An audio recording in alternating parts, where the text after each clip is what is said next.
If most clubs could go back in history and do one thing over, they would probably try to sign a young Argentine teenager about 2 decades ago. It's a what if for most clubs, but today we're talking about the 3 biggest what ifs in Barcelona history. We won't get lost in fantasy or talking about the butterfly effect, but we're talking about the 3 biggest defining moments both in recent and the distant past in FC Barcelona history.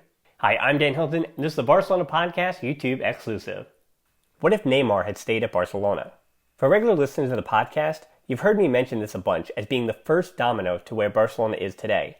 But obviously, this isn't just it. It was also a number of seasons of La Masia product exits, La Masia products not making the cut, poor transfer business, and the rest of the transfer market going nuts thanks to the wallets of, in particular, Manchester City and Paris Saint-Germain.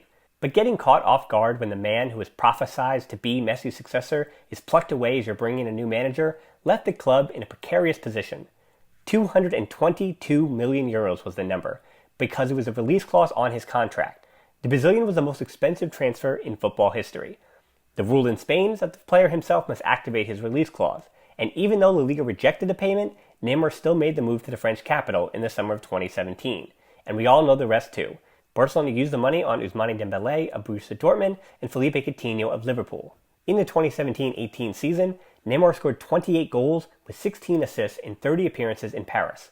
Dembélé had 4 goals and 9 assists in 23 appearances, while Coutinho added 10 goals and 6 assists when he arrived in January from Liverpool. So officially, just in terms of production, advantage Neymar. Now last season, Neymar scored 23 and assisted 13 in 28 total appearances. Coutinho alone made 54 showings with 11 goals and 5 assists. Dembélé made 42 appearances, scoring 14 goals with 9 assists. The point goes that a combination of Dembélé and Coutinho, but you can't play with 12 players, so maybe that one's actually a draw. This season, none of the 3 had covered themselves in a tremendous amount of glory. The only one at Barca, Dembélé, only had 9 appearances and a goal under his belt this season.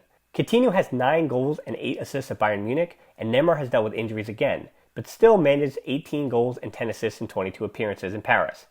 I would bring up the fact that PSG has no honest competition in Ligue 1, but I do take into account the fact that Neymar already showed that his talent does translate in the Liga.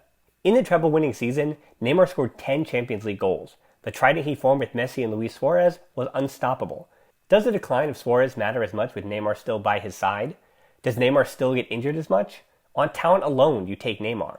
3 years ago, on promise alone, it didn't look so bad to get a rarely injured Dembélé, one of the fastest rising stars in world football playing for Dortmund, a team with an incredible reputation for selling off the game's next superstars. The answer to that question of what if Neymar had stayed at Barca is anybody's guess. But I'd say an educated guess is that Barcelona have a much better chance of winning the Champions League in 2018. Barca didn't lose to PSG when Neymar was around, and I don't know if they lose to Roma either. And oh yeah, that means that maybe Madrid hypothetically miss out on another Champions League trophy. What if Barcelona had agreed to share Alfredo Di Stéfano?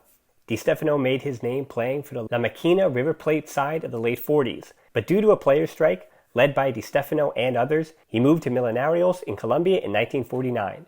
Flash forward to 1952, and now this is where things get dicey. One story goes that Real Madrid president Santiago Bernabéu invited the Colombian team to a friendly in Madrid and struck a deal with Millonarios then and there in March of 1952.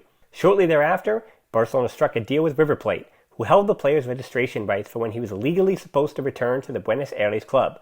The other way the story goes is that Barcelona made the deal with River Plate first. Then when negotiating with Millonarios in Colombia, they brought Catalan Joan Busquets, who was living in Colombia at the time, to the table.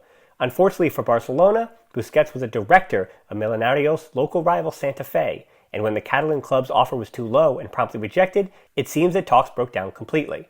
This is the time when this version of the story says Madrid came in and made a deal with the Colombians. Either way, the outcome was the same. Barca had a deal with River Plate, Real Madrid had a deal with Millonarios. At this point, Barcelona flew Di Stéfano and his family to Catalonia, and he suited up for the club alongside Lazo Kubala for Barca's preseason. In stepped the Spanish Football Federation, however, who, in September of 1953, came to the verdict that Di Stéfano would play for Real Madrid and Barcelona in alternating years for 4 seasons, beginning with Los Blancos. This is the point where things get extra confusing. Barca president Martí Carreto resigns, and Barca refused the agreement, with Madrid paying Barca the 4.5 million pesetas that they had paid River Plate. Why exactly Barca couldn't reach a deal with Millonarios? Why the RFEF couldn't come to a conclusion after FIFA had already agreed to the Barça and River Plate deal? Was it just pride that had Barça rip up the contract, and was General Franco, or at least his government, involved in getting the player to Madrid? A month later, Real Madrid dismantled Barcelona, and Di Stéfano had 4 goals. At this point in their history, Real Madrid had only won 2 La Ligas. Barcelona had won 6, and Atletico Madrid had won 4. Barcelona were coming off the historic 1951-52 season, when they won the 5 cups. The construction of the Camp Nou was going to begin the next year in 1954, and Di Stéfano could have helped Kubala and company make a splash. So to answer the question of what if Barça split his time, if Di Stéfano had spent the following year, the 1953-54 season with the Catalans, who lost La Liga by 5 points, 46-41, they would have qualified for the first ever European Cup instead of Madrid. Yeah, the very first one, when only the top team in the league would qualify. Now it's quite a big what if for Barça to have won it, but the next season when La Liga was won by Athletic Club, then known as Atletico Bilbao, Madrid qualified in 3rd after being title holders. Even with Di Stéfano, they finished 3rd. The last season of that 4-year agreement, the 1956-57 season, saw Madrid again top Barça by 5 points, 44-39, and Sevilla actually finished 2nd on head-to-head results.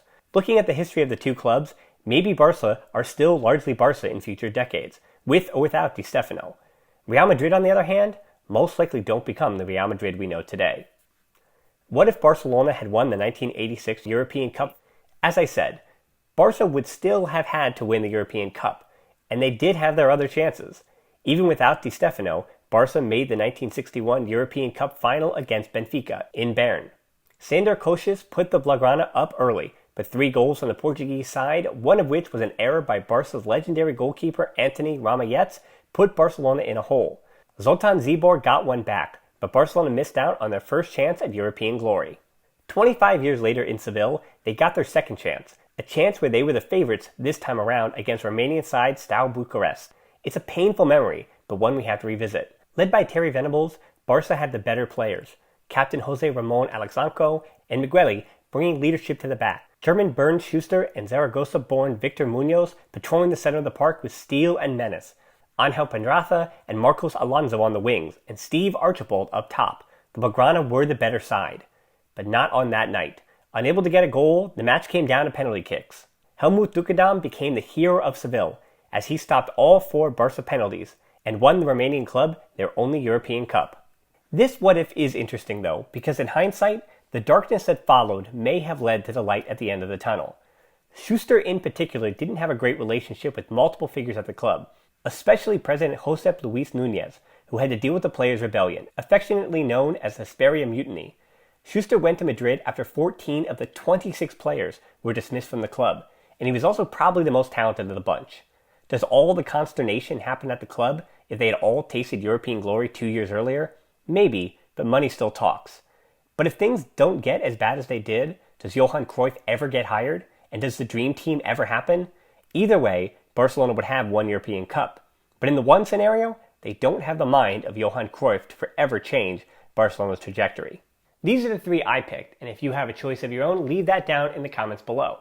And as I said before, when it comes to Barcelona, there have been some bad times, but culés have also seen the best of times. It's tough to say, but as a Barcelona fan, I wouldn't change much. The only thing I would change is if you could go down and hit that like button and subscribe to the channel if you haven't already. Aside from the weekly podcast, we'll continue to make exciting content here on the YouTube channel until football returns. I hope everybody stays safe, and until next time, Forza Barça.